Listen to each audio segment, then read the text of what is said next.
नमस्कार बच्चों, कैसे हैं आप सभी। आशा करता हूं कि आप लोग सब अच्छे से होंगे और अपनी पढ़ाई जारी रखे हुए होंगे। मैं डॉक्टर अंजनी कुमार सिन्हा आज एक बार फिर से आप लोग के समक्ष उपस्थित हुआ हूं। एक 11th क्लास का थ्योरी चैप्टर का थ्योरी पार्ट जो है उसके अंतर्गत 9वां चैप्टर लेकर के शांति एक थ्योरी पढ़ना है, उसको आज हम लोग अध्ययन करेंगे। ठीक है, इसके अंतर्गत इसको शुरू करने से पहले मैं आपको बता दूं कि यह जो कोर्स चल रहा है 11th क्लास का, यह अंतिम स्थिति में है और दूसरा क्लास एक और होगा, उसके बाद यह कोर्स आपका समाप्त हो जाएगा। मतलब यह जो क्लास है वह सेकंड लास्ट क्लास है, इसके बाद एक क्लास और होगा, उसके बाद यह समाप्त हो जाएगा। ठीक है, तो आइए हम लोग इसके अंतर्गत जो है सबसे पहले किन किन बिंदुओं पर बात करेंगे उसको समझ लें। ठीक है, तो इसमें हम लोग सबसे पहले यह जानेंगे कि शांति कहते किसको हैं, शांति कहने का क्या अर्थ होता है। ठीक है, और आज दुनिया में यह शांति की बात करने वाले लोग को जो है वह कमज़ोर क्यों माना जाता है, इसकी जो है वैल्यू क्यों कम आकी जाती है, इन बिंदु पर भी बात करेंगे। ठीक है, साथ ही हम लोग यह भी बात करेंगे कि शांति स्थापित करने के लिए कौन कौन से कार्य किए जाने की आवश्यकता है और इसकी महत्ता क्या है, कौन कौन से ऐसे कारण जो हैं वह शांति स्थापित करने में सहायक हो सकते हैं, जो कार्य किए जाने की आवश्यकता है। और यह भी जानेंगे कि हिंसा किन कारणों से जो है वह हमारे समाज में, हमारे राष्ट्र में जो है वह पनप रहा है, विश्व स्तर पर यह एक व्यापक समस्या होते जा रही है। इन्हीं बिंदुओं पर जो है आज पूरी क्लास जो है वह निर्भर है। ठीक है, तो आइए शुरुआत करते हैं इस पाठ की। यहाँ पर एक मैं तस्वीर के माध्यम से इस पाठ की शुरुआत करने के लिए इसको लेकर के आया हूं। और जैसा कि यहाँ पर आप देख पा रहे होंगे 1 2 3 4, यहाँ पर 4 तस्वीरों की एक क्लिप लगी हुई है, जिसमें जो है हर तस्वीर कुछ अलग अलग बयां कर रहा है। यानी कि हर तस्वीर जो है एक दूसरे से जो है वह अलग अलग है। यह तस्वीर जो है वह प्रथम विश्व युद्ध के बाद की तस्वीर लगी हुई है, उस समय की है। और यह तस्वीर जो है द्वितीय विश्व युद्ध जब हुआ उसकी तस्वीर लगी हुई है। और इस तस्वीर में आप देख पा रहे हैं कि पीस कर करके लोग बैनर लिए हुए हैं अपने हाथों में और युद्ध से शांति की जो है वह मांग कर रहे हैं।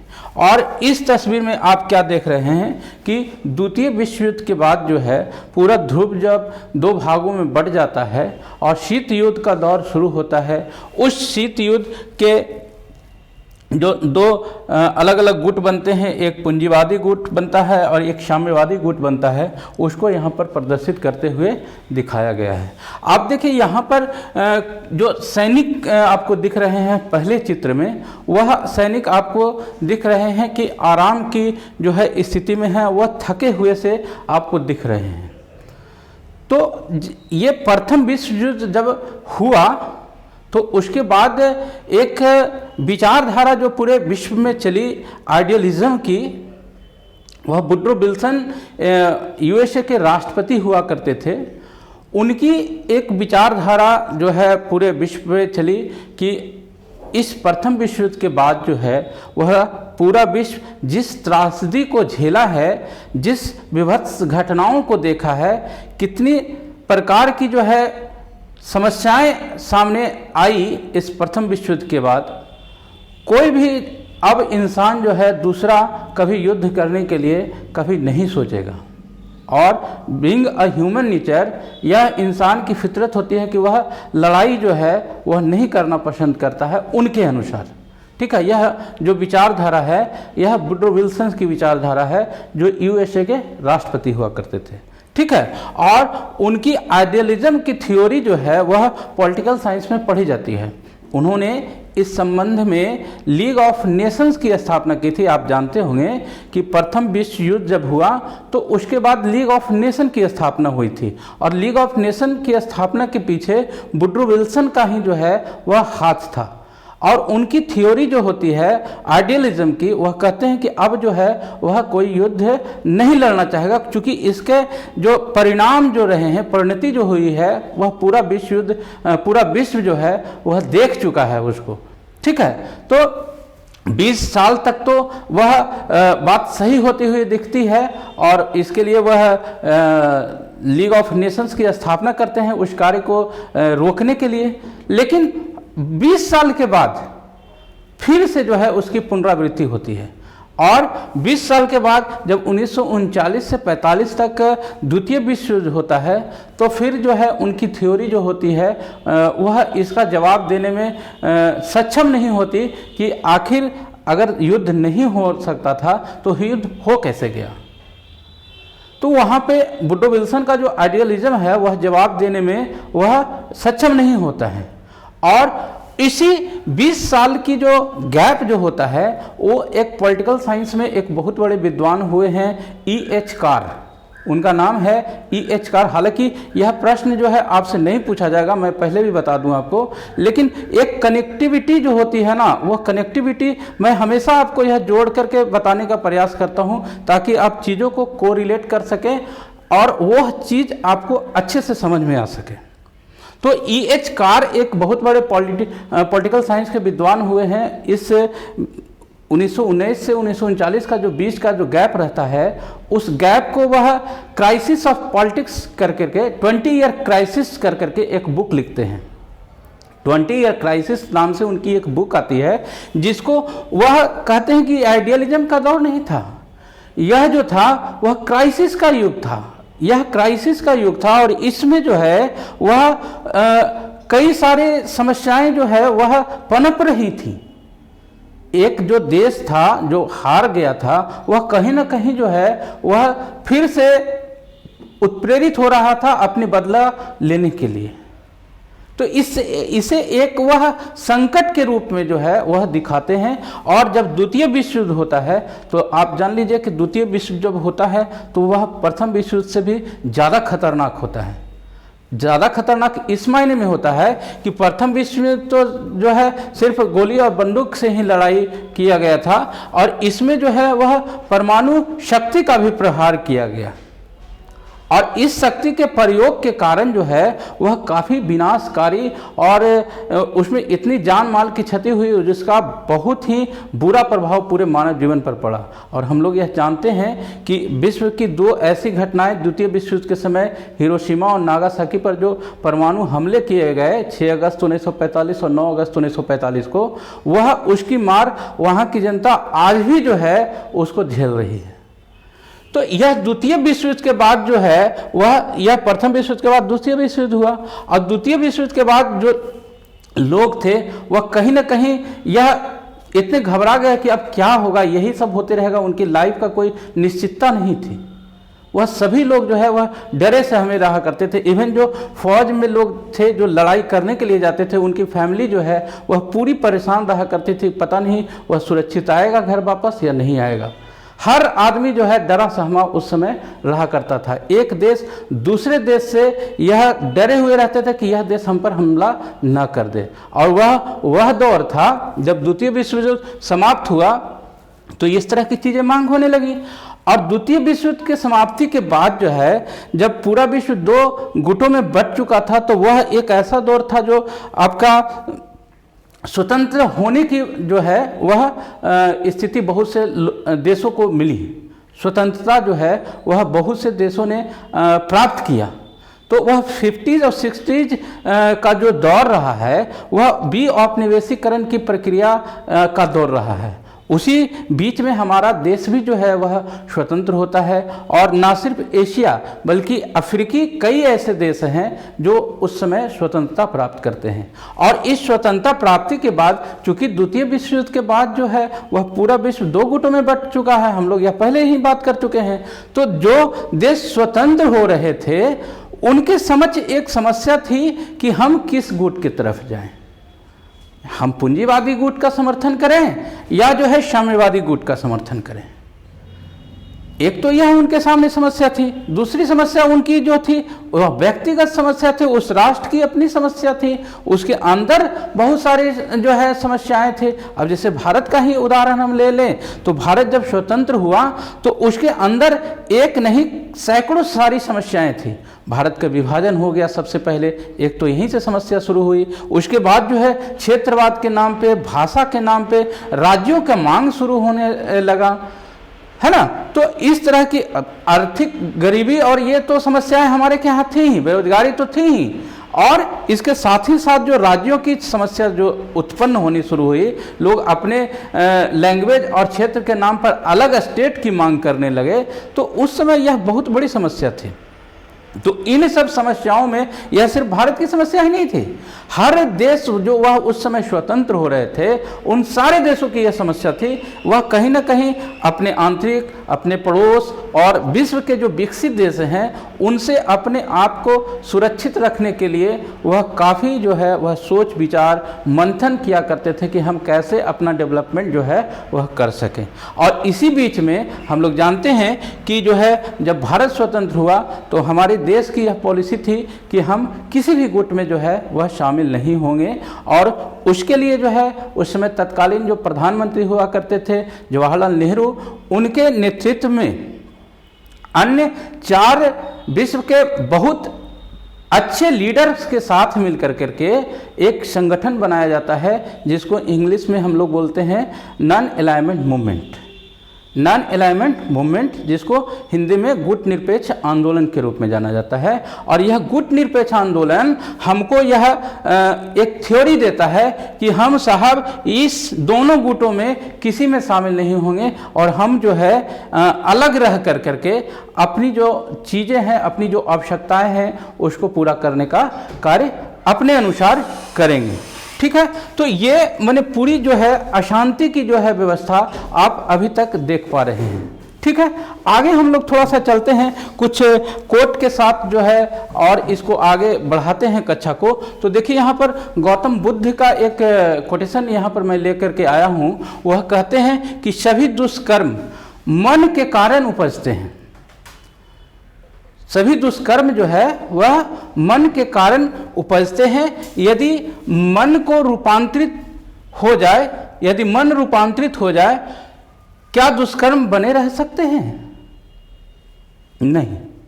गौतम बुद्ध कहते हैं कि जितनी भी समस्याएं हैं ना वो हमारी सोच से, हमारे मन से जो है वह निकलती है। अगर मन पवित्र हो जाए तो फिर समस्याएं जो है वह नहीं रहेगी। और इसी को फिर आगे जो है महात्मा गांधी का एक कोट यहाँ पर दिया हुआ है। देखिए कहते हैं कि मैं हिंसा का विरोध करता हूँ।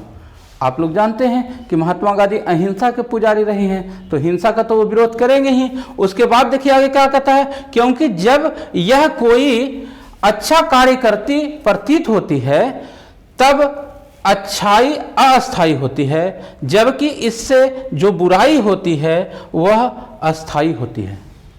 देखिए इसको समझने का प्रयास करिए कि महात्मा गांधी क्या कहते हैं कि जो अच्छाई होती है बुरे कार्य के लिए, जैसे आप कोई भी चीज़ अच्छा करना चाह रहे हैं उसके लिए गलत कार्य करते हैं तो वह गलत कार्य की जो शुरुआत होती है वह अस्थाई हो जाती है, और अच्छाई जिसको हम प्राप्त करने के लिए बात करते हैं वह क्षणिक हो जाता है, वह कभी अस्थाई नहीं बन पाता है। तो यह इस चीज़ का महात्मा गांधी भी जो है वह विरोध करते हैं। एक कोट में यहाँ पर आपका जर्मन दार्शनिक हुए हैं फ्रेडरिक नीत्शे, उनका लेकर के आया हूँ। वह आपके बुक में भी दिया हुआ है फ्रेडरिक नीत्शे के बारे में, कि वह जो है वह शांति नाम की चीज़ को जो है वह वकालत नहीं करते हैं। वह कहते हैं कि तुम जो है हमेशा लड़ो झगड़ो और इसी से तुम्हारा जो है डेवलपमेंट होगा। देखिए इनके कोर्स को पढ़िए, हम वैसे हों जिनकी आंखें हमेशा दुश्मन की खोज में रहा करती हो। आप अपने दुश्मन को हमेशा देखिए और उसको जो है युद्ध में उससे प्रेम, शांति को नए नए युद्धों का साधन मानकर उससे प्रेम न करें। जो आपका दुश्मन है उसको खोजें, उसको लड़ें और उस पर विजय करें, यही शांति है। वह हमेशा जो है वह संघर्ष के समर्थक रहे हैं। वह कहते हैं कि तुम्हारा जीवन जो है वह संघर्ष करने के लिए हुआ है और तुम अगर विजय प्राप्त कर लेते हो वही शांति है। ठीक है, आगे देखते हैं। देखिए ये उनकी तस्वीर है, यह आपकी बुक से ही ली गई है। ये इनको आप देख करके आप समझ पा सकते हैं कि वो किस प्रकार दिखते हैं, है ना। तो उनका ये कहना है, उसी चीज को यहाँ पर रिपीट किया गया है कि सिर्फ संघर्ष ही सभ्यता की उन्नति का मार्ग प्रशस्त कर सकता है। अगर आप आगे बढ़ना चाहते हैं, आगे जाना चाहते हैं, अपनी सभ्यता को डेवलप करना चाहते हैं, तो संघर्ष जो है करना ही पड़ेगा, क्योंकि बिना संघर्ष के कोई आसानी से चीज़ें उपलब्ध नहीं होती है। ये फ्रेडरिक नीत्शे के अनुसार चीज़ें हैं। ठीक है, आगे हम लोग जो है एक इटली के जो है बहुत बड़े विद्वान हुए हैं विल्फ्रेड परेटो, जिनका एलिटिज्म थ्योरी भी पढ़ना होता है, वह आप लोग को नहीं पढ़ना है, ऊपर की कक्षा में पढ़ना है। लेकिन यहाँ पर यह कोट जो है आपके बुक का है। आपके बुक में विल्फ्रेड कहते हुए नजर आते हैं कि अधिकतर समाजों में शासक वर्ग कौन होता है? शासक वर्ग जो होता है वह कुछ पाने के लिए हर कुछ करने के लिए तैयार रहता है। जो पाना है, जो प्राप्त करना है, उसके लिए वह कुछ भी करने के लिए तैयार होता है। देखिए वह कहता है कि पाने के लिए ताकत का इस्तेमाल करता है। जिस चीज को प्राप्त करना है उसके लिए वह नहीं सोचता है कि हमको कैसे प्राप्त करना है। Anyhow I have to reach that, हमको उस चीज को प्राप्त कर लेना है, बस उद्देश्य वही होता है। तो ये जो है वह आप अभी करेंट के सिनेरियो भी देखेंगे तो विल्फ्रेड परेटो को जो है अभी पंचायती राज का इलेक्शन चल रहा है, वहाँ से भी आप इसको कोरिलेट कर सकते हैं कि इलेक्शंस के दरमियान आप क्या देखते हैं। जितने भी चुनाव प्रतिनिधि होते हैं इलेक्शंस में जो खड़े होते हैं, उनसे भी एक लेसन लेने की आवश्यकता है। दिन रात वह कार्य करते हैं अपनी जीत को सुनिश्चित करने के लिए।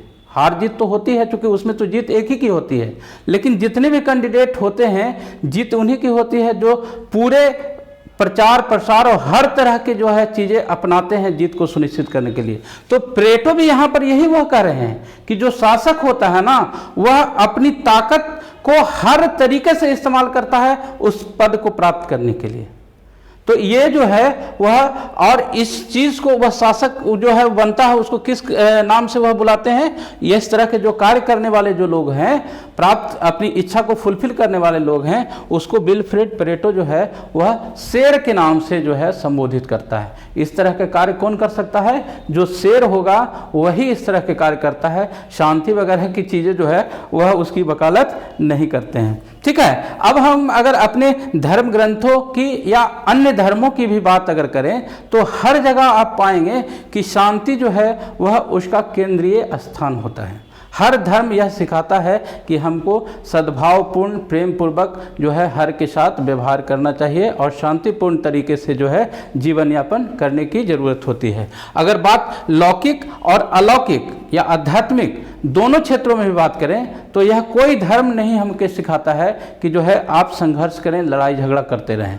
हर जगह आपको यही कहा जाएगा कि आप शांति से रहें, उसी में आपका डेवलपमेंट होता है। महात्मा गांधी इसके बहुत बड़े समर्थक रहे हैं। अहिंसा के नाम पर जो है वह आप जानते हैं कि जो असहयोग आंदोलन हुआ था और उसमें चौरी चौरा का कांड जो हुआ था, उसके चलते वह अपना असहयोग आंदोलन वापस ले लिए थे, है ना। तो ये चीज़ें जो है वह महात्मा गांधी से भी संबंधित हैं। ठीक है, अब कुछ थोड़ी सी चीज़ें जो मैं यहाँ पर आपको कुछ फैक्चुअल चीज़ें के बारे में बता दूं कि द्वितीय विश्व युद्ध के समय वह क्या हुआ कि जर्मनी जो है वह लंदन पे बमबारी करना शुरू करता है। जर्मनी को जो है आप सीधा नहीं समझिए, वह जो उसकी प्रकृति रही है ना, वह हमेशा लड़ाई झगड़ालू करने वाला रहा है जर्मनी का। ठीक है, तो जर्मनी जो है वह यूके पर बमबारी करना शुरू करता है और उसके जवाब में यूके जो है वह बमबारी शुरू करता है। और चूंकि वह मित्र राष्ट्रों के साथ था तो उसके साथ जो है अमेरिका खड़ा हो जाता है और फिर हिरोशिमा और नागासाकी पर जो बम गिराए जाते हैं, अणुबम, वह नाम का तो अणु है लेकिन उसकी क्षमता, मारक क्षमता इतनी घातक है कि उसकी त्रासदी को झेलना बड़ा ही मुश्किल कार्य है। आज ये देखिए यहाँ पर फैक्ट्स दिया हुआ है कि 1,20,000 लोग तो उसी समय जब बम गिरा था तो उस समय मरे थे और उसमें 95% लोग, यानी कि 1,20,000 का 95%, 6,000 इसमें से हटा लीजिए तो 1,20,000 में 6,000 घट गया, यानी कि 1,14,000 लोग तो केवल वे जो नहीं कोई दोषी रहे हैं वो मारे गए, आम नागरिक मारे गए। तो कोई भी युद्ध जो होता है उसमें सिर्फ जो दोषी होते हैं वो थोड़ी मरते हैं, उसके आसपास के लोग, उसके गांव घर के लोग। जहां पर युद्ध होता है, आप देख लीजिए आपका विश्व में जहां भी इस तरह की घटनाएं हो रही है, अगर अपने देश का ही उदाहरण अगर लेंगे तो जम्मू कश्मीर में आए दिन जो है घुसपैठ होते रहता है। और जो आसपास के जो सीमा क्षेत्र से जो लगे गांव हैं, वहां आप देखेंगे शायद ही घर ऐसा होगा जहां गोली के छर्रे का छेद आपको दीवालों पर नहीं मिलेगा। तो वहां के जो लोग रहते हैं वो बड़ी डरे सहमे से रहते हैं कि कब गोली आकर के हमारे आंगन में गिर जाए, कौन सा गोला जो है आकर के आंगन में गिर जाए, हम लोग की जो है वह लीला समाप्त हो जाए। ठीक है, तो अब जब पूरा विश्व जो द्वितीय विश्व युद्ध के बाद जब बटा तो पूंजीवादी गुट और साम्यवादी गुट आया, और उसी क्रम में एक संकट आता है क्यूबा मिसाइल संकट, है ना। तो क्यूबा मिसाइल संकट जो है 1962 की घटना है, और इस घटना के बारे में विस्तार से जो आपका 12th क्लास है उसमें मैं बात किया हूँ, जिसमें आपका पहला चैप्टर है समकालीन विश्व राजनीति, उसका पहला चैप्टर ही है शीत युद्ध का दौर।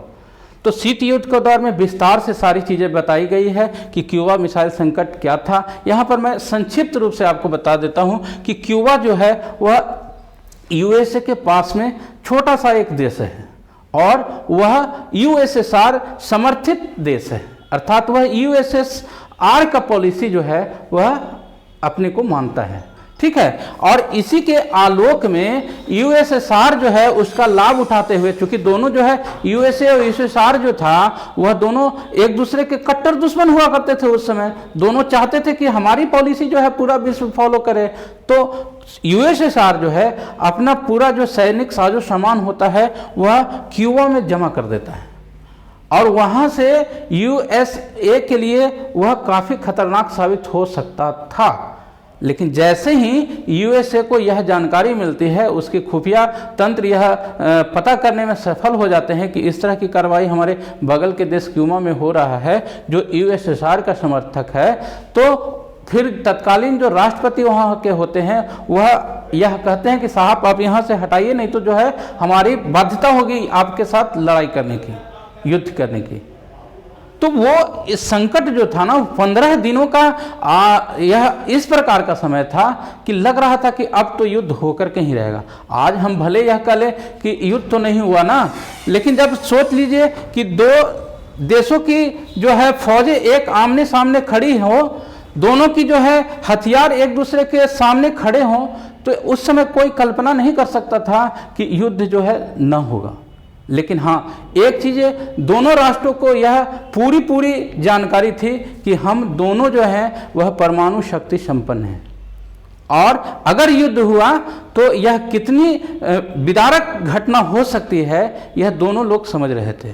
तो वहाँ से फिर जो है वह अपना हथियार वगैरह जो है यूएसएसआर वापस करता है, और फिर जो है वह युद्ध टलता है। तो ये थी क्यूबा मिसाइल संकट के बारे में। और ये देखिए यहाँ पर यह जो आपका कार्टून लगाया गया है यह आपके बुक से ही लिया गया है। इस बुक में जो है यह देखिए लिखा हुआ है कि जरूर किसी पिछड़े हुए देश का है। यह जो आगे लोग हैं पीछे लोग के बारे में यह बात कर रहे हैं कि ये जो लोग हैं जरूर किसी पिछड़े हुए देश के हैं। क्यों पिछड़े देश के हैं भाई? क्यों? देखिए यहाँ पर कहता है कि उसने रोजगार, शिक्षा, मकान की बातें की हैं, लेकिन किस चीज़ की बात नहीं की है भाई? तो अणुबम के बारे में जो है वह बात नहीं की है, इसलिए वे पिछड़े देश के हैं। तो क्या कहने का मतलब इसका हुआ कि जो है आप जो है जब तक आप अणु बम या परमाणु बम की बात नहीं करते हैं तो it shows that you are from poor country, है ना। तो आप जो है पिछड़े हुए देश के लोग हैं, इस तरह से आप जो है दिख रहे हैं, है ना। आगे हम लोग देखते हैं, यहाँ पर कुछ आपका एक चार्ट के माध्यम से यह बताया गया है कि आतंकवाद जो है वह फैलता कैसे है। कुछ बिंदु है, इस बिंदुओं को जो है आप बहुत ही शॉर्ट तरीके से आप लंबे समय तक याद रख सकते हैं। देखिए यहाँ पर पहले जो है इनइक्वलिटी। किसी भी आतंकवाद, किसी भी संघर्ष के पीछे जो है बहुत बड़ा कारण होता है असमानता। जब असमानता होगी तो जो असमानता झेल रहे लोग होते हैं वह अपने से जो ऊंचे लोग होते हैं उनके प्रति उनके मन में जो है कहीं ना कहीं यह जरूर द्वेष रहता है कि यह जो है गलत हो रहा है, और वह एक आतंक फैलने का वह एक कारण हो सकता है। उसके बाद जो है इनटॉलरेंस। इनटॉलरेंस कहने का क्या मतलब है, आप किसी की बात को जो है सुनने के लिए जब आप तैयार नहीं होते हैं, किसी के मत को जब आप नहीं मान्यता देते हैं, तब वह कहा जाता है कि इनटॉलरेशन की स्थिति है। यानी कि आप किसी को बर्दाश्त नहीं करते हैं, आपको में डोमिनेशन की पावर है केवल। तो डोमिनेशन तभी होता है जब तक आपके पास शक्ति होती है, जब तक आपके पास पावर होता है, जब तक आपके पास अथॉरिटी होती है। लेकिन जैसे ही वह शक्ति कमती है तो फिर कमजोर जो वर्ग होता है वह उस पर हावी हो जाता है। तो यहाँ पर इनटॉलरेशन से जो है क्या उत्पन्न होता है, आतंकवाद उत्पन्न होता है, आपके विरुद्ध जो है लोग खड़े होना शुरू करते हैं। ठीक है, उसके बाद देखिए यहाँ पर फिर है फैंटेसिज्म। अब फैंटेसिज्म क्या है, तो फैंटेसिज्म जो है आप समझ लीजिए कि एक प्रकार का आप कह लीजिए कि कट्टरवाद जिसको कह लीजिए, या आप कह लीजिए कि अपने बात को मनवाने के लिए वह हर स्थिति से जो है वह गुजर जाता है, तो उसको हम लोग फैंटेसिज्म कहेंगे। आप विश्व की जो घटनाएं हुई नासिज्म और फासिज्म, उसको लेकर करके आप इसको से कोरिलेट कर सकते हैं। उसके बाद बार तो जो है ही आतंकवाद का जो है एक दूसरा रूप। फिर हंगर, जब भूख किसी व्यक्ति को लगती है तो वह कुछ भी करने के लिए तैयार होता है। और आप लोग जानते हैं कि जो 1789 की घटना है फ्रांसीसी क्रांति, वहाँ ये इस तरह की स्थिति हुई थी, खाने पीने के परेशानी हुई थी कि लोगों को खाने के लिए जो है काफ़ी लंबे लाइनों में रहा करना पड़ता था, और उसके बाद भी जो है उनको खाने की सामग्री उपलब्ध नहीं कराई जाती थी। ठीक है ना। इसी प्रकार जो है माइजरी है और अन्य चीज़ों को जो है आप इसमें कोऑर्डिनेट कर करके चलेंगे। ठीक है। अब देखिए यहाँ पर फिर से एक कार्टून ही है, वह आपके बुक से ही लिया गया है। ठीक है ना। कहता है, ये बच्ची कह रही है कि अमन कायम करने, अमन अर्थात शांति, अमन कायम करने का तरीका हिंसा के जिम्मेदार लोगों को सजा देना है। जो हिंसा फैला रहे हैं उनको सजा दे दीजिए, आपके के यहाँ शांति कायम हो जाएगा। यह बच्ची कह रही है। तो फिर बच्चा कहता है कि ना ना ना, ऐसा नहीं होगा। नहीं मुन्नी, हिंसा रोकने के लिए प्रतिहिंसा कभी भी ठीक नहीं हो सकता है। अगर आपको जो है हिंसा रोकना है, उसके लिए आप गोली बंदूक चलाइएगा, उसको दबाइएगा, सताइएगा, यह कभी ठीक नहीं हो सकता है। तो क्या हो सकता है जी, हम अस्थायी शांति केवल शांतिपूर्ण तरीकों से ही ला सकते हैं। हम वार्ता से समझा बुझा कर करके, समझौता कर करके ही अस्थाई शांति की प्राप्ति कर सकते हैं, यह बच्चा बोलता है। तो फिर बच्ची बोलती है, तुम तो शांति की दूत की तरह बोल रहे हो। शांति दूत जो होते हैं ना, वह हमेशा जो है इसी तरह की बात करते हैं कि किसी भी स्थिति में वार न हो, हिंसा के वह कभी समर्थक नहीं होते हैं। और जब शांति दूत की बात आती है तो हमारे सभ्यता में महाभारत और रामायण ऐसे दो रहे हैं ग्रंथ जहाँ पर इस तरह के शांति दूत की जो है घटना सामने आती है। रामायण में भी आप लोग देखे भी होंगे सीरियल के माध्यम से भी कि रामायण में हनुमान जी जो है लंका जाते हैं और शांति दूत के रूप में भी ही राम जी का बन करके जाते हैं, रावण को समझाते हैं कि देखो तुम सीता जी को वापस कर दो, नहीं तो तुमको इसको पूरा फिर भुगतान, बहुत ज़्यादा नुकसान होगा, है ना। तो रावण तो मानता नहीं है और फिर वहाँ पर जो है वो उसको पूंछ में जो है बांध दिया जाता है और फिर रावण की पूरी लंका को जो है हनुमान जी जला देते हैं। तो शांति दूत के रूप में थोड़ा वहाँ शांति फैलाते हैं, लेकिन वह अपना जो है लेसन देने के गए थे कि भाई सीता जी को वापस कर दो, तुम्हारी सब सजा जो है वो माफ़ हो जाएगी, लेकिन वह सुनता नहीं है। फिर जो है अगर हम बात करें महाभारत की, तो महाभारत में भी जो है कौरव के और पांडवों में जो लड़ाई होती है तो श्री कृष्ण भगवान वहाँ जाते हैं पांडवों का पक्ष लेकर करके कौरवों के पास कि भाई उनको जो है सिर्फ 5 गांव ही दे दो तो वह युद्ध करने के लिए मैं उनको मना लूँगा कि युद्ध नहीं करो, लेकिन वह नहीं मानता है उसके लिए भी। तब जो है वह फिर महाभारत की घटना होती है। तो यहाँ पर हम क्या देख रहे हैं कि जो शांति दूत हुआ करते हैं ना, वह लास्ट तक प्रयास करते हैं कि युद्ध जो है वह न हो। यही बच्ची बोल रही है कि तुम तो जो है शांति दूत की तरह बात कर रहे हो यार, क्या तुम अपने छोटे भाइयों के साथ भी इस तरह के शांतिपूर्ण व्यवहार करते हो? घर में छोटा भाई बहन होता है, अगर 4 रसगुल्ले पिताजी लेकर के आए तो 3 अपने ही खा जाता है, एक छोटा भाई को दे देता है, लो तुम्हारा यही है। और नहीं अगर लेट भी हो गया तो ज़बरदस्ती जो है छीन के लोग खा जाया करते हैं। तो ये तो रियल चीज़ें हैं। और तुम बात कर रहे हो मतलब एक दूत वाली या बच्ची बात दोनों आपस में कर रहे हैं, ठीक है। अब शांति का जो है हम लोग अर्थ को समझेंगे कि शांति का अर्थ क्या है। ये तो चीज़ें जो हम लोग अभी देख रहे हैं कि जो है सारी जगह अशांति अशांति की बात हो रही है। आप कह भी सकते हैं कि सर पढ़ाना है शांति और सारी चीज़ अभी तक अशांति वाली बता रहे हैं, है ना। तो शांति जो है एक इसका मतलब बताया गया है कि युद्ध की अनुपस्थिति शांति है। युद्ध जहाँ पर नहीं है वहाँ पर शांति है। हालांकि यह जो है यह परिभाषा कंप्लीट नहीं है, यह परिभाषा जो है कंप्लीट नहीं है, इसमें भ्रामक चीज़ें हैं। अगर जहाँ पर युद्ध नहीं है तो मेंटल जो है वहाँ पर अशांति हो सकती है। तो दूसरी जो परिभाषा है यह थोड़ी ज़्यादा अच्छी परिभाषा है। वह कैसे परिभाषित करती है, इसे कैसे परिभाषित करती है, इसे देखिए कि युद्ध, दंगा, नरसंहार, कत्ल या सामान्य शारीरिक प्रहार समेत सभी प्रकार के हिंसक संघर्षों के अभाव को शांति कहेंगे। सभी प्रकार के हिंसक, शारीरिक, मानसिक, यहाँ पर सब चीज़ अटैच है, उस चीज़ को जो है हम लोग क्या कहेंगे, शांति कहेंगे। अब देखिए यहाँ पर थोड़ा सा एक कंसेप्ट और आता है, संरचनात्मक हिंसा।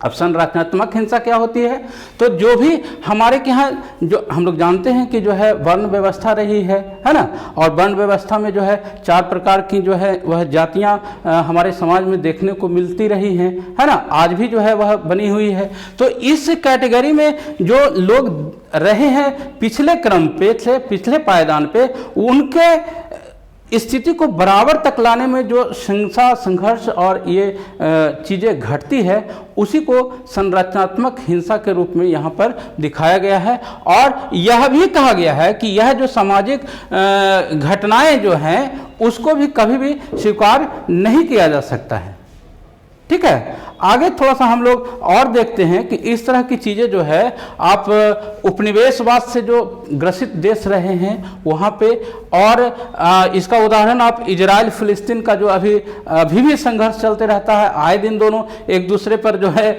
आक्रमण किया करते हैं, गोली बंदूक वहाँ पर चला करती है ना। रात दिन जो है आदमी परेशान रहा करते हैं। तो इन सब जगहों में भी जो है अपना जो कह लीजिए एस्टैब्लिश करने का एक होता है कि हम जो है इंडिपेंडेंट हैं, उसकी प्राप्ति के लिए जब चीज़ें होती है उसको संरचनात्मक हिंसा के रूप में यहाँ पर दिखाया गया है, ठीक है। आगे हम लोग थोड़ा सा बात करेंगे कि हिंसा की समाप्ति कैसे हो, ठीक है। हिंसा तो हो रही है, बिना हिंसा की समाप्ति किए हुए आप शांति प्राप्त नहीं करेंगे। तो हिंसा कैसे समाप्त किया जाए, तो इस संबंध में यूनिसेफ, जिसको हिंदी में संयुक्त राष्ट्र शैक्षिक, वैज्ञानिक एवं सांस्कृतिक संगठन बोलते हैं, वह कहता है चूंकि युद्ध का आरंभ लोगों के दिमाग में होता है, इसलिए शांति के बचाव भी लोगों के दिमाग में ही रचे जाने चाहिए। और देखिए यहाँ पर जैसे ही आप इस चीज़ को पढ़े होंगे तो पहला जो कोट मैं आपको बताया था वह गौतम बुद्ध का जो था, उससे आप इसको देख रहे होंगे कि हूबहू चीज़ें लगभग मिल रही है। तो कहीं ना कहीं यूनिसेफ भी जो है हमारे जो सभ्यता रही है, जो लोगों का विचार रहा है, उसको जो है वह मान रहा है, ठीक है। और वह कहता है कि जो यह संरचनाएं जो है, सामाजिक संरचनाएं जो हैं, उसका न्यायपूर्ण बंटवारा और लोकतांत्रिक जब वह नहीं होगी व्यवस्था, तब तक जो है वह हिंसा की समाप्ति संभव ही नहीं है। अर्थात सबको जो है बराबर अधिकार, लोकतांत्रिक व्यवस्था जब तक नहीं अपनाई जाएगी तो यह चीज़ें समाप्त नहीं हो सकती है, ठीक है। अब क्या हम लोग एक प्रश्न यहाँ पर किया जाता है कि क्या हिंसा कभी शांति को प्रोत्साहित कर सकती है? क्या कोई हिंसा शांति को प्रोत्साहित कर सकती है? अब यहाँ पर हम लोग देखेंगे कि क्या इस तरह की चीज़ें ठीक हैं? क्या अपने स्वतंत्रता को बनाए रखने के लिए, जैसे अगर हम बात करें अपने स्वतंत्रता आंदोलन की, तो उसमें भी कई सारी हिंसा हुई हैं, है ना। तो उसको अपने स्टेटस को प्राप्त करने के लिए, अपने इंडिपेंडेंस को प्राप्त करने के लिए जो यह हिंसा हुई है या हिंसा होती है, उसको क्या वह सही कहा जा सकता है? तो यहाँ पर देखिए कहा जाता है कि नहीं, हिंसा का सहारा लेना आत्मघाती हो सकता है। वह कभी भी जो है सॉरी, उसको कभी भी जो है वह सहायक और वह अच्छा लाभ देने वाला कभी नहीं हो सकता है। और अगर इस क्रम में गांधी जी की बात करें तो वह आप जानते हैं कि वह जो है हिंसा के बहुत खिलाफ थे। उन्होंने जो है स्वतंत्रता प्राप्ति के लिए अहिंसा को जो है अपना एक अस्त्र शस्त्र के रूप में अपनाया, है ना। और जब जो ब्रिटिशर्स थे उनको जो है वह अंतःकरण की जो है अपने अंदर में झांकने की जो है वह ये देते हैं, सिफारिश करते हैं कि आप देखिए कि आप गलत कर रहे हैं कि नहीं कर रहे हैं, आपको उसका बोध हो जाएगा। लेकिन जब वह नहीं मानते हैं, वह उनको इतनी समझ नहीं आती है कि हम गलत कर रहे हैं कि सही कर रहे हैं, ब्रिटिशर्स इस चीज़ को नहीं ये कर पाते हैं, तो राजनीतिक दबाव के कारण महात्मा गांधी जो है जन आंदोलन के माध्यम से जो है विभिन्न कानूनें जो उस समय काले कानून के रूप में जाने जाते थे उनको वह तोड़ने का प्रयास करते हैं, और तोड़ते भी बहुत सारे कानून हैं, ठीक है ना। जैसे नमक कानून तोड़ते हैं, है ना। तो इस तरह के रैली एक जन आंदोलन का सहारा लेकर के महात्मा गांधी कई प्रकार के कानून तोड़ते हैं। और महात्मा गांधी से ही प्रेरित होकर मार्टिन लूथर किंग जो था यूएसए का, वह वहाँ पर 1960 में काले के साथ जो समस्या भेदभाव वहाँ पर चल रही थी उसको प्रति भी जो है वह काम करना शुरू करता है, ठीक है। अब यहाँ पर थोड़ा सा और कुछ लिखी हुई है चीज़ें कि जो अपने के यहाँ किसी देश की व्यवस्था अगर है कि अपने नागरिकों को ही वह अपने जो उसकी आवश्यकताएं हैं उसको फुलफिल करने में या उसको इग्नोर कर रहा है सारी आवश्यकताओं को, तो फिर वहाँ की समस्याएं जो है निश्चित रूप से बढ़नी है। जैसे अगर हम लोग बात करें सोवियत संघ की ही, तो सोवियत व्यवस्था जो है उसका विघटन होने के प्रति वहाँ के नागरिकों की जो है बहुत बेकार स्थिति भी एक बहुत बड़ी कारण रही है, ठीक है ना। ऐसा नहीं है कि यूएसए जो है बहुत ज़्यादा ये हो गया था और वह कमज़ोर पड़ रहा था। कमज़ोर पड़ने के पीछे एक कारण, बहुत बड़ा कारण यह था कि वहाँ की जो पब्लिक थी उसकी आवश्यकताएं जो है वह पूरी नहीं हो रही थी। वह कहीं ना कहीं बहुत आर्थिक स्थिति से जो है वह जूझ रहे थे, ठीक है। तो यह एक बहुत बड़ा उदाहरण है। अब एक बात आप लोग हमेशा सुनने को या कहते भी होंगे आप लोग कि मजबूरी का नाम महात्मा गांधी है। अब बहुत आम बोलचाल की भाषा में लोग बोल देते हैं कि मजबूरी का नाम महात्मा गांधी है। क्यों बोलते हैं ऐसा भाई? तो क्या इसके पीछे है कारण? तो देखिए, हम लोग यह जानते हैं कि जो है महात्मा गांधी अहिंसा के पुजारी रहे हैं, और अहिंसा के पुजारी जो होते हैं, लोग यह मानते हैं कि जो अहिंसा की बात करते हैं, जो सत्य की बात करते हैं, जो न्याय की बात करते हैं, वह दबे होते हैं। उनको में विरोध करने की, संघर्ष करने की हिम्मत नहीं होती है, इसलिए वह शांति की बात करते हैं, है ना। यह आम धारणा होती है। लेकिन यहाँ पर जो अहिंसा का अर्थ होता है वह कहते हैं कि शारीरिक चोट, मानसिक चोट या आजीविका की क्षति से बाज आना भर नहीं है। क्या है जी? इसका अर्थ किसी को नुकसान पहुंचाने के विचार तक को छोड़ देना है। अर्थात अपने मन में किसी को क्षति पहुंचाने का विचार भी अगर हम ले आए तो फिर हम अहिंसक हो गए। यह अहिंसा की परिभाषा जो है वह महात्मा गांधी देते हैं, ठीक है। तो क्या है? हिंसा का निमित्त होने का अर्थ स्वयं को चोट करना नहीं होता है। आगे वह लिखते हैं कि यदि मैंने किसी को हानि पहुंचाने में किसी अन्य की सहायता की, मैं सहायता भी अगर कर दिया अथवा किसी हानिकारक कार्य से लाभान्वित हो गया, तो भी मैं जो है अहिंसा का जो है दोषी कहलाऊंगा, हिंसा का दोषी कहलाऊंगा। ये महात्मा गांधी करते हैं। लेकिन एक पॉइंट जो है वह आगे बहुत अच्छी चीज़ जोड़ते हैं। वह देखिए, यहाँ पर आगे की स्लाइड में लिखा हुआ है कि अगर अहिंसा के पुजारी हैं लेकिन वह हिंसक भी होने की बात करते हैं। कब करते हैं? सो देखिए, यहाँ पर आपको वह बताते हैं। अगर अहिंसा किसी का बचाव करने के मामले में अपर्याप्त हो, अगर अहिंसा आप जो है अहिंसा के कारण किसी का बचाव नहीं कर पा रहे हो, तो उसके नाम पर निष्क्रिय की शरण में जाना, यानी कि आप छोड़ दो भाई, वह अहिंसा हमको करना नहीं है, वो मरे तो मरे, हमको क्या दिक्कत है, हम तो हिंसा कर नहीं सकते हैं, हम तो उसको मार नहीं सकते हैं।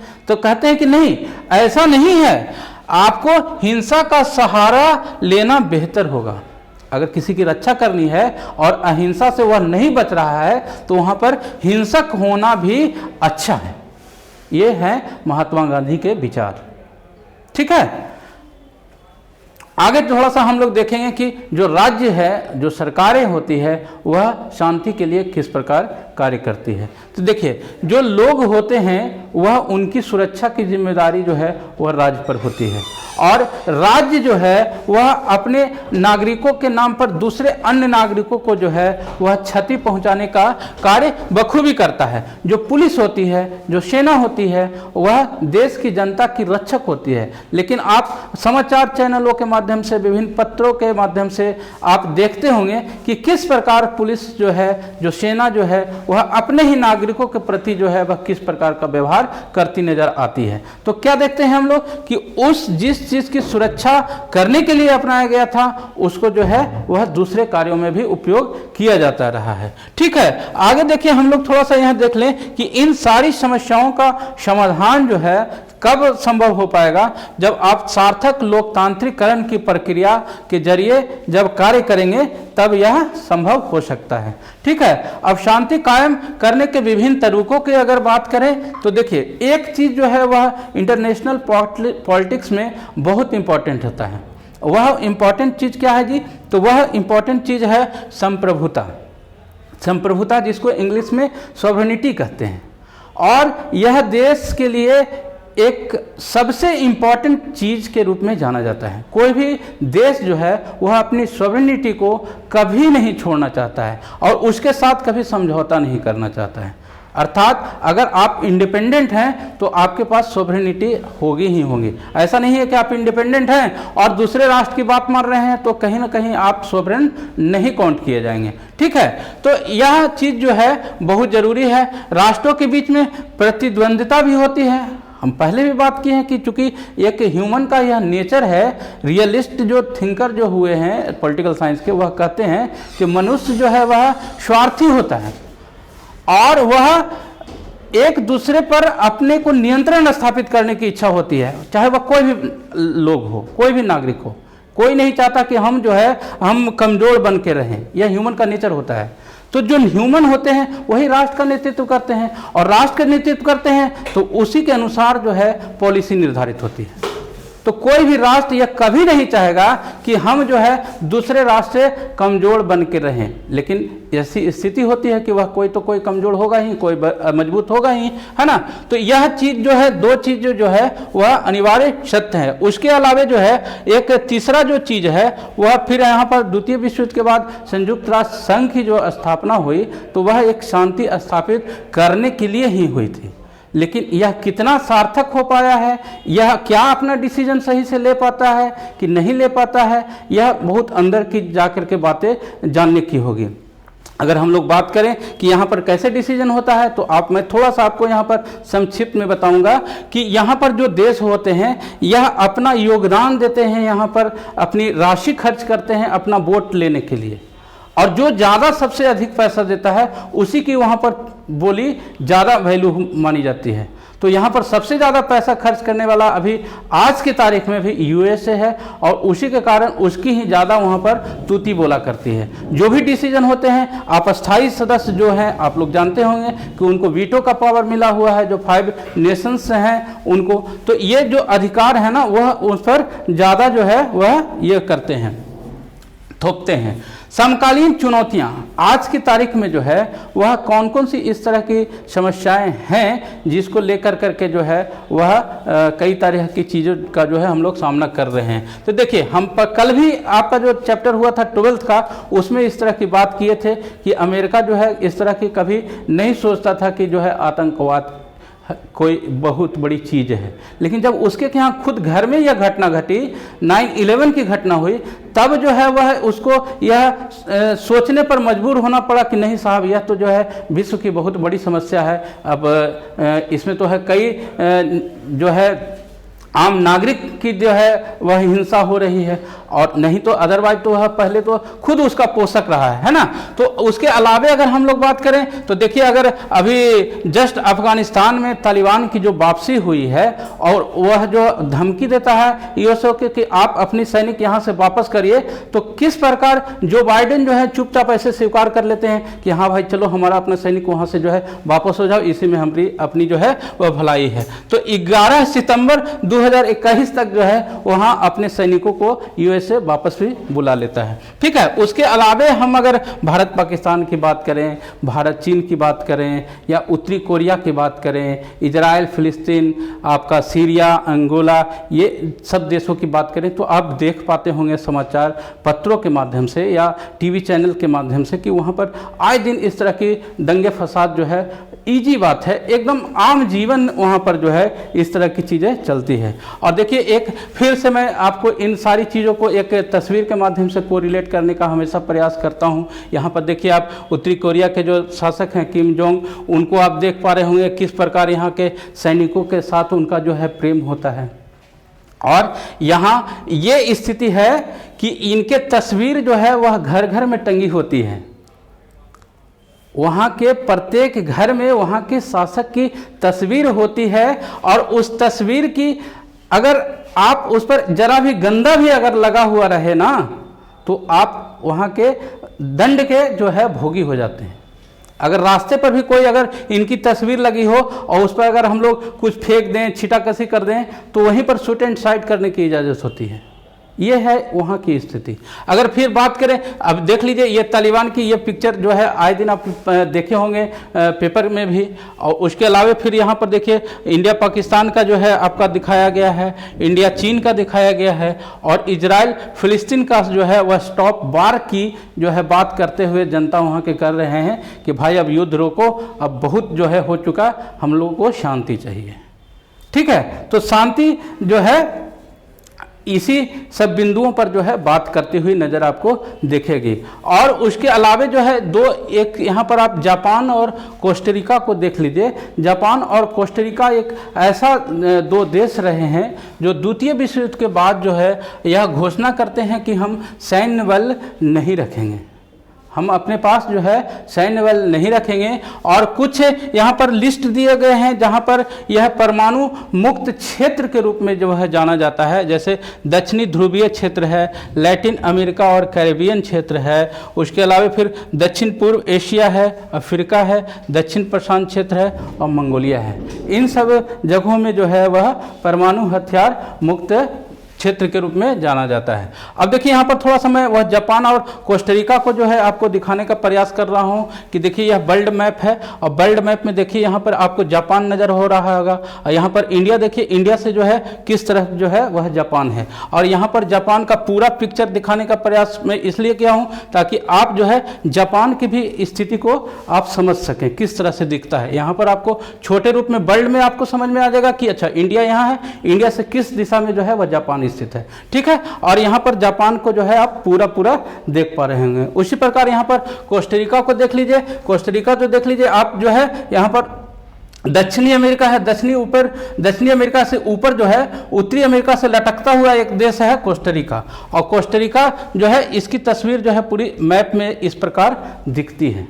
यहाँ पर सिर्फ दो देशों को दिखाने का पीछे यह उद्देश्य है कि दो ऐसे देश जो थे वह सैन्य जो है बल नहीं रखने की घोषणा करते हैं। अब शांतिवाद के बाद जो है हम चैप्टर को समाप्त करेंगे, और हम पहले भी बताए हैं कि जहाँ पर वाद आ जाता है वह एक आइडियोलॉजी हो जाती है, एक इज़म लग जाता है तो वह एक आइडियोलॉजी हो जाती है। ठीक है ना। तो यहाँ पर शांतिवाद में जो है वह दो तरह की चीज़ें आती है, एक तो सैद्धांतिक शांतिवाद आता है और दूसरा जो है व्यवहारिक शांतिवाद आता है। तो सैद्धांतिक शांतिवाद जो कहता है कि किसी प्रकार की जोर जबरदस्ती नैतिक रूप से गलत है, किसी भी प्रकार की जोर जबरदस्ती नैतिक रूप से क्या है, गलत है, यह कहते हैं सैद्धांतिक शांतिवाद वाले। अच्छा, दूसरे क्या कहते हैं, जो व्यवहारिक शांतिवाद के पक्षधर हैं वो क्या कहते हैं, वो कहते हैं कि समाधान में युद्ध से बेहतर तरीके भी हैं।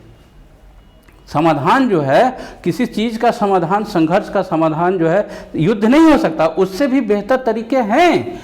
और युद्ध पर जो एक चीज और यह कहता है कि युद्ध पर जो लागत आती है, जो युद्ध में खर्च होते हैं ना, वह फायदे से कम होते हैं। हमको 100 रुपया प्राप्त करना है लड़ाई करके और हम 400 रुपया अगर खर्च कर दे रहे हैं लड़ाई करने में, तो यह बुद्धिमानी नहीं है।